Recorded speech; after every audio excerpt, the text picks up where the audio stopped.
Hello mga ka-trending, welcome back to ZK Trend. Hanggang ngayon, patuloy pa rin nililing si Donnie Pangilinan sa iba't ibang mga babae kahit lantaran na nga at inilantad nga ng Don Bell ang kanilang relasyon sa publiko. Marami pa rin ang mga nagda-doubt sa Don Bell ngayon. Marami pa rin fake news at fake narratives na lumalabas ngayon sa social media na puro gawa nga ng mga bashers ng Don Bell. Marami kasi ang gustong magpabagsak sa dalawa. Ngunit sina Donnie at Belle ay nananatiling matatag sa kanilang relasyon.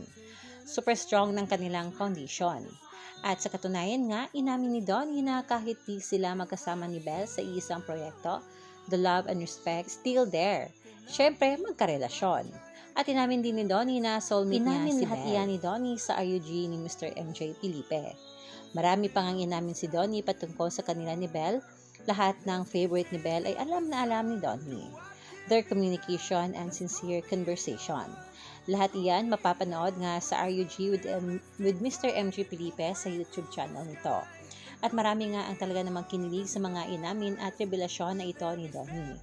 Talaga namang matapang na ang ating Don Bell at iyan rin ang nakita ni Mr. MJ Felipe sa kanila ngayon. Will love still exist between you and Belle even if your paths change? Yeah, I think there will always be love there. Belle is one of those people that I consider, and we've said this, she's really a soulmate. You know, she's someone I've spent so much time with. We're so comfortable with each other. And no matter what happens to me and her, I'll always be rooting for her.